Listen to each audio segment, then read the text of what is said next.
Do you suck at playing bar chords and you're not really sure why? Well, take comfort in knowing it might not be anything you're doing wrong. It might just be your guitar. Today I'm going to cover the top 3 reasons why your guitar might be sabotaging your bar chord progress and what to do about it. So let's get into it. The first culprit is also the most common amongst beginner guitar players, which is when you don't have your guitar properly set up and you're trying to play bar chords with a really high action. When I say action, I'm talking about the distance between the bottom of your guitar strings and the top of your fret wires. This distance is important because if it's too low, your guitar can make a lot of buzzing sounds from the strings hitting the fret wires. But if it's too high, it can force you to press down on your strings harder than you need to, which is especially apparent and painful when you're trying to play bar chords. Look at the difference between my guitar on the left with a higher action and my guitar on the right with a lower one.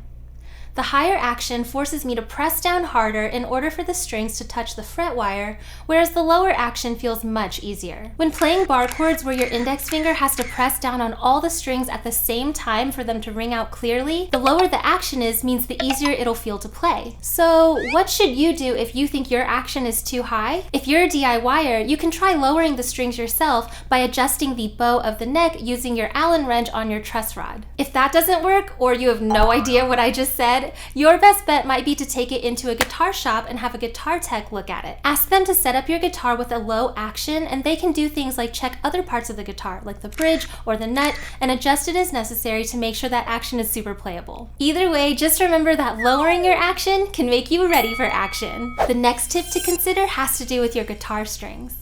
I think many beginners don't know or forget to change out their strings every so often to keep them sounding nice and fresh. If you've had your guitar for a while and it still has the exact same strings on it as when you got it, chances are they're more dull and brittle than they should be, which will make your guitar sound worse and also make it feel harder to play. In addition, guitar strings come in different thicknesses or gauges, and generally speaking, the thinner the string, the easier it is to press down. If you're experiencing a lot of pain when trying to play bar chords, another thing you can do besides lowering the action is switch to a lighter gauge string set. My go-to is a custom light 1152 for acoustic guitar and a 942 for electric.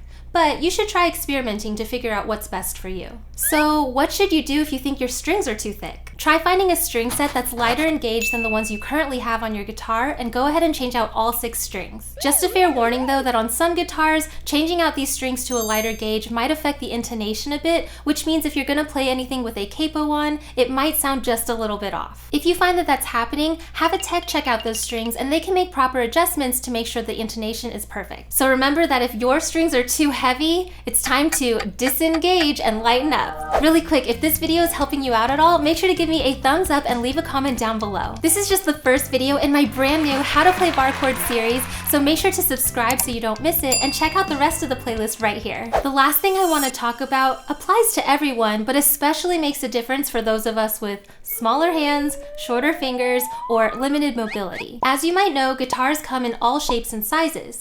But while you might be thinking of the body size, I'm actually going to talk about the size of the neck of your guitar, or rather the width. Depending on what type of guitar you're playing, the width can vary quite a bit. For instance, look at my classical guitar on the left and compare that to my mini acoustic on the right. Because my classical has a wider neck, it also means the strings are ever so slightly more spaced apart. While it may be hard to tell with your eyes, it can definitely make a difference in how easy it feels to bar your fingers across all 6 strings. Generally speaking, choosing a guitar with a more narrow neck and closer string spacing can make playing things like bar chords feel much easier, especially for those of us with smaller hands. So what should you do if you think your neck is too wide? Unfortunately, not like the other 2 tips, there's not much you can do in this situation except get a new guitar with a more narrow neck. But the good news is there are a lot of guitars out there that are amazing options to help you go the distance and play better bar chords. If you are in the market to try out a new guitar that can help your bar chords sound better, here are my top 3 favorites that I've personally found really easy to play on. This is my Mirio 41-inch acoustic guitar,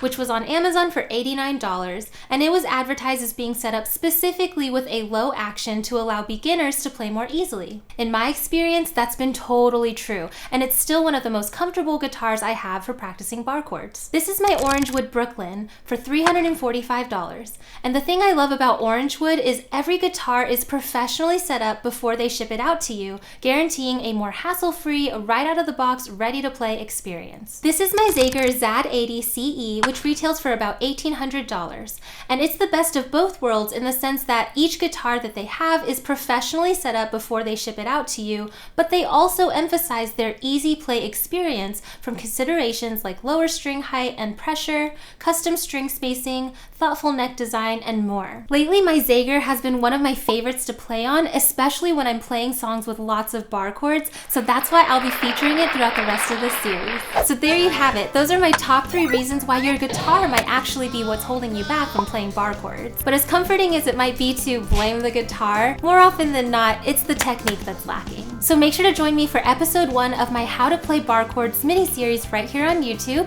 where I will go over the top 5 mistakes that most beginners make when playing bar chords and how to fix them. Don't miss out. Click right here and I'll see you soon. Bye!